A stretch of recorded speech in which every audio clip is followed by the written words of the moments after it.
Today cricket match প্রেডিকশনের পক্ষ থেকে সবাইকে স্বাগত জানিয়ে বিগ ব্যাশ লিগের 19তম ম্যাচের সম্পূর্ণ পর্যালোচনা করতে চলেছি। বিগ ব্যাশ লিগের 19তম ম্যাচ যেটি হতে চলেছে সিডনি সিক্সার্স এবং সিডনি থান্ডার্সের মধ্যে। আমরা একে একে এই ম্যাচের সমস্ত পরিসংখ্যান দেখে নেব।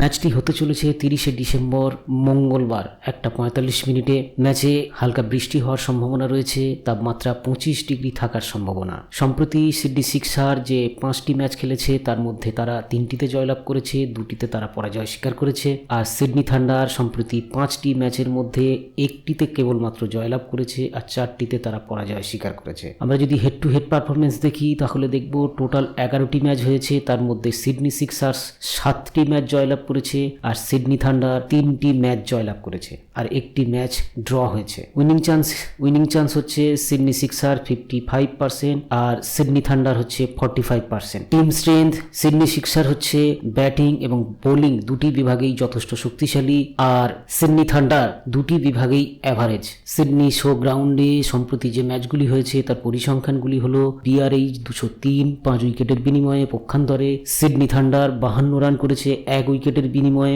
সিডনি থান্ডার 111 রান করেছে 10 উইকেটের বিনিময়ে। PRS সেখানে 112 রান করেছে 1 উইকেটের বিনিময়ে। পরবর্তী ম্যাচ SYT সিডনি থান্ডার হচ্ছে 133 রান করেছে 8 উইকেটের বিনিময়ে আর SYS সিডনি সিক্সার্স সেখানে 134 রান করেছে 3 উইকেটের বিনিময়ে।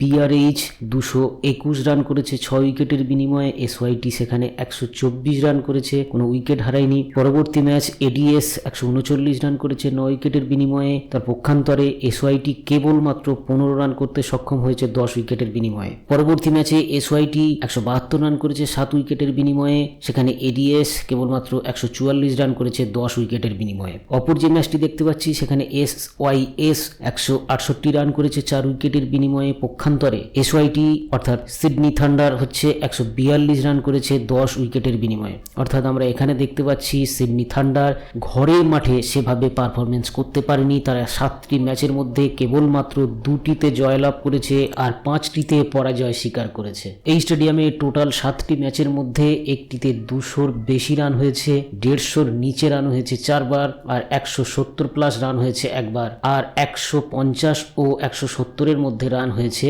একবার। টোটাল উইকেট আমরা যদি দেখি সেখানে দেখতে পাচ্ছি 7টি ম্যাচে টোটাল উইকেট পড়েছে 84টি, অর্থাৎ প্রতি ম্যাচে 12-র বেশি করে উইকেট পড়েছে। আর প্রথম যারা ফিল্ডিং করছে তারা 7টি ম্যাচে 49টি উইকেট নিয়েছে, দ্বিতীয় যারা বোলিং করছে তারা 35টি উইকেট নিতে সক্ষম হয়েছে। অর্থাৎ এভারেজ ফার্স্ট উইকেট অর্থাৎ প্রতি ম্যাচে প্রথম যারা ফিল্ডিং করছে তারা গড়ে 7টি করে উইকেট নিতে পারছে আর দ্বিতীয় যারা ফিল্ডিং করছে তারা হচ্ছে গড়ে 5টি করে উইকেট নিতে সক্ষম হয়েছে। প্রথম বোলিং করে জিতেছে 3 বার আর দ্বিতীয় বোলিং করে জিতেছে 4 বার। অর্থাৎ প্রথম যারা ব্যাটিং করছে তারা 4 বার জিতছে আর দ্বিতীয় ব্যাটিং করছে যারা তারা কেবলমাত্র 3 বার জিতেছে। অর্থাৎ এখানে টস খুব একটা গুরুত্বপূর্ণ নয়। টোটাল 7টি ম্যাচের মধ্যে যে পিচ রিপোর্ট আমরা দেখতে পাচ্ছি তা হলো ওভারঅল এই স্টেডিয়াম হচ্ছে বোলিং সহায়ক। আর যদি বোলারদের মধ্যে আমরা ধরে থাকি তাহলে পেসাররাই যথেষ্ট সুবিধা পাবে স্পিনারদের তুলনায়। আর প্রতি ম্যাচের গড় রান হচ্ছে 126 আর ফার্স্ট ইনিংসের গড় রান হচ্ছে 149, অর্থাৎ খুব বেশি রান হওয়ার সম্ভাবনা কম এই মাঠে। সিডনি সিক্সার্সের সম্ভাব্য একাদশ হলো Josh Philippe, James Vince, Daniel Hughes, Henriques, Jordan Silk, Jack Edwards, Joel Hughes, Sean Abbott, Ben Dwarshuis, Jackson Bird, Steve O'Keefe. Sydney সিক্সার্সের সাম্প্রতিক যে 4টি ম্যাচ খেলেছে তার পরিসংখ্যান আমরা এখানে দেখতে পাচ্ছি। জস ফিলিপস প্রথম ম্যাচে 29, তারপরে 16, তারপরে 25, তারপরে 19। জেমস ভিন্স প্রথম ম্যাচে 1, দ্বিতীয় ম্যাচে 5, তৃতীয় ম্যাচে 10 আর চতুর্থ ম্যাচে 83 রান করতে সক্ষম হয়েছে। ড্যানিয়েল হাগস প্রথম ম্যাচ খেলেনি, দ্বিতীয় ম্যাচ 60 রানে অপরাজিত ছিল, তৃতীয় ম্যাচে 1 রান করেছে, চতুর্থ ম্যাচে 2 রান করেছে। হেনরিক্স প্রথম ম্যাচ 40, দ্বিতীয় ম্যাচ 20, তৃতীয় ম্যাচ 23, চতুর্থ ম্যাচ 5 রান করতে সক্ষম হয়েছে। জর্ডন সিল্ক প্রথম ম্যাচে 26 নট আউট, দ্বিতীয় ম্যাচে 23, তৃতীয় ম্যাচে হচ্ছে 66 নট আউট আর চতুর্থ ম্যাচে 1 রান করতে সক্ষম হয়েছে। জ্যাক এডওয়ার্ডস প্রথম ম্যাচে 14, দ্বিতীয় ম্যাচ ব্যাট করার সুযোগ হয়নি, তৃতীয় ম্যাচে 12 রান করেছে আর চতুর্থ ম্যাচে 30 রান করতে সক্ষম হয়েছে। জোয়েল ডেভিস প্রথম ম্যাচ খেলেননি, দ্বিতীয় ম্যাচ খেলেননি, তৃতীয় ম্যাচে 10 রান করেছে, চতুর্থ ম্যাচে 7 রান করতে সক্ষম হয়েছে। সেন অ্যাবট প্রথম ম্যাচে ব্যাট করার সুযোগ হয়নি, দ্বিতীয় ম্যাচ খেলেননি, তৃতীয় ম্যাচ খেলেননি, চতুর্থ ম্যাচে তিনি 1 রানে অপরাজিত ছিলেন। বেন ডর্স প্রথম ম্যাচে তিনি 0 রানে অপরাজিত ছিলেন, দ্বিতীয় ম্যাচে তার ব্যাট করার কোনো সুযোগই হয়নি। তৃতীয় ম্যাচে তিনি 0 রানে আউট হয়েছে। চতুর্থ ম্যাচে তিনি 0 রানে আউট হয়েছে। জ্যাকসন ব্যাট প্রথম ম্যাচে ব্যাট করার সুযোগ হয়নি, দ্বিতীয় ম্যাচেও ব্যাট করার সুযোগ হয়নি, তৃতীয় ম্যাচে 3 রান করেছে, চতুর্থ ম্যাচেও তার কোনো ব্যাট করার সুযোগ আসেনি। স্টিভ ওকেভি তার 4টি ম্যাচের মধ্যে কোনোটিতেই তিনি ব্যাট করার সুযোগ পাননি। এছাড়া আমরা দুজনকে দেখে নেব। টম কুরাম, যিনি প্রথম ম্যাচে 0 করেছিলেন, দ্বিতীয় ম্যাচে 5 করেছিলেন, আর বাকি দুটো ম্যাচে তিনি খেলেননি। টোড মরফি, তিনি প্রথম ম্যাচ খেলেননি, দ্বিতীয় ম্যাচে কোনো ব্যাট করার সুযোগ হয়নি, তৃতীয় ম্যাচ কোনো ব্যাট করার সুযোগ হয়নি, চতুর্থ ম্যাচে তিনি খেলেননি। এবার আমরা দেখে নেব 4টি ম্যাচে বোলারদের কেমন পারফরমেন্স। হেনরিক্স প্রথম ম্যাচে কোনো উইকেট পাননি, দ্বিতীয় ম্যাচেও কোনো উইকেট পাননি, তৃতীয় ম্যাচে তিনি 2 উইকেট পেয়েছিলেন, আর চতুর্থ ম্যাচে তিনি বল করার কোনো সুযোগই ছিল না। জ্যাক এডওয়ার্ডস প্রথম ম্যাচে কোনো উইকেট পাননি, দ্বিতীয় ম্যাচে তিনি 2 উইকেট পেয়েছেন, তৃতীয় ম্যাচে তিনি 1 উইকেট পেয়েছেন, আর চতুর্থ ম্যাচে তিনি 1টি উইকেট পেয়েছেন। জুয়েল ডেভিস প্রথম দুটি ম্যাচ খেলেননি, আর দ্বিতীয় দুটি ম্যাচে তিনি কোনো বল করার সুযোগ পাননি। সেন অ্যাবট হচ্ছে প্রথম ম্যাচে 1টি উইকেট পেয়েছিল, দ্বিতীয় ম্যাচে তিনি খেলেননি, তৃতীয় ম্যাচেও তিনি খেলেননি, চতুর্থ ম্যাচে তিনি 2টি উইকেট পেয়েছেন। বেন্ডর্স, তিনি প্রথম ম্যাচে 3 উইকেট পেয়েছেন, দ্বিতীয় ম্যাচে 2টি উইকেট পেয়েছেন, আর তৃতীয় ম্যাচে তিনি কোনো উইকেট পাননি, চতুর্থ ম্যাচে তিনি কোনো উইকেট পাননি। জ্যাকসন বার্ড প্রথম ম্যাচে 1টি উইকেট পেয়েছেন, দ্বিতীয় ম্যাচে 1টি উইকেট পেয়েছেন, তৃতীয় ম্যাচে 2টি উইকেট পেয়েছেন, আর চতুর্থ ম্যাচে তিনি 2টি উইকেট পেয়েছেন। স্টিভ ওকেভি, তিনি প্রথম ম্যাচে 1টি উইকেট পেয়েছেন, দ্বিতীয় ম্যাচে কোনো উইকেট পাননি, তৃতীয় ম্যাচে তিনি কোনো উইকেট পাননি, চতুর্থ ম্যাচে 1টি উইকেট পেয়েছে। টম কুরাম, প্রথম ম্যাচে তিনি কোনো উইকেট পাননি, দ্বিতীয় ম্যাচে তিনি 3টি উইকেট পেয়েছিলেন, আর তৃতীয় আর চতুর্থ ম্যাচ তিনি খেলেননি। টড মরফি, তিনি প্রথম ম্যাচ খেলেননি, দ্বিতীয় ম্যাচ তিনি কোনো উইকেট পাননি, তৃতীয় ম্যাচে তিনি 1টি উইকেট পেয়েছেন, আর চতুর্থ ম্যাচ তিনি খেলেননি। সিডনি থান্ডারে সম্ভাব্য একাদশ হতে চলেছে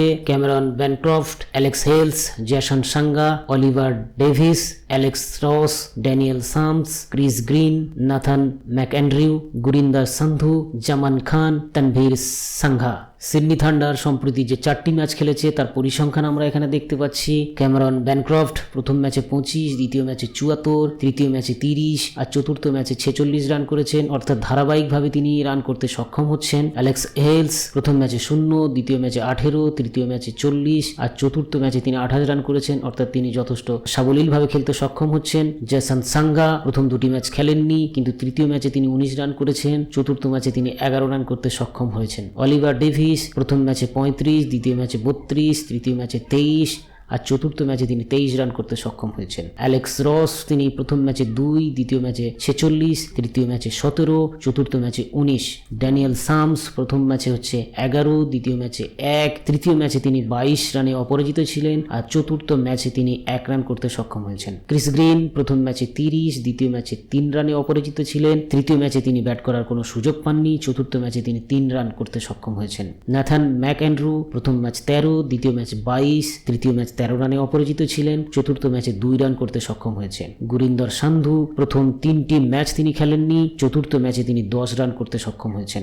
জামান খান প্রথম ম্যাচে 6 রান করেছেন, দ্বিতীয় ম্যাচ তিনি ব্যাট করার কোনো সুযোগ পাননি, তৃতীয় ম্যাচ তিনি ব্যাট করার কোনো সুযোগ পাননি, চতুর্থ ম্যাচে তিনি 1 রান করে অপরাজিত ছিলেন। তানভীর সাঙ্গা প্রথম ম্যাচে কোনো রান করতে পারেননি, তারপরের বাকি 3টি ম্যাচে তার কোনো ব্যাট করার সুযোগ আসেনি। ম্যাথু গ্লিক্স হচ্ছে প্রথম ম্যাচে 3 রান করেছিলেন, দ্বিতীয় ম্যাচে তিনি কোনো রান করতে পারেননি, তৃতীয় ম্যাচে তিনি খেলার কোনো সুযোগই পাননি, চতুর্থ ম্যাচে একইভাবে তিনি কোনো খেলার সুযোগ পাননি। লেইম হ্যাচার প্রথম ম্যাচে 3 করেছেন, দ্বিতীয় ম্যাচে 0 করেছেন, অপরাজিত ছিলেন, আর তৃতীয় ম্যাচে তিনি কোনো ব্যাট করার সুযোগ পাননি, চতুর্থ ম্যাচে তিনি খেলেননি। এবার দেখে নেব এই 4টি ম্যাচে বোলাররা কেমন পারফরমেন্স করেছে। ড্যানিয়েল সামস প্রথম ম্যাচে কোনো উইকেট পাননি, দ্বিতীয় ম্যাচে তিনি 1 রান করতে সক্ষম হয়েছে, তৃতীয় ম্যাচে তিনি 4টি উইকেট নিয়েছে, আর চতুর্থ ম্যাচে তিনি 5টি উইকেট নিতে সক্ষম হয়েছে। ক্রিস গ্রিন প্রথম ম্যাচে 1টি উইকেট, দ্বিতীয় ম্যাচে কোনো উইকেট নেননি, তৃতীয় ম্যাচে 1টি উইকেট, চতুর্থ ম্যাচে 1টি উইকেট। নাথান ম্যাকঅ্যান্ড্রু প্রথম ম্যাচে কোনো উইকেট নিতে পারেননি, দ্বিতীয় ম্যাচেও কোনো উইকেট নিতে পারেননি, তৃতীয় ম্যাচেও তিনি কোনো উইকেট নিতে পারেননি, চতুর্থ ম্যাচেও তিনি কোনো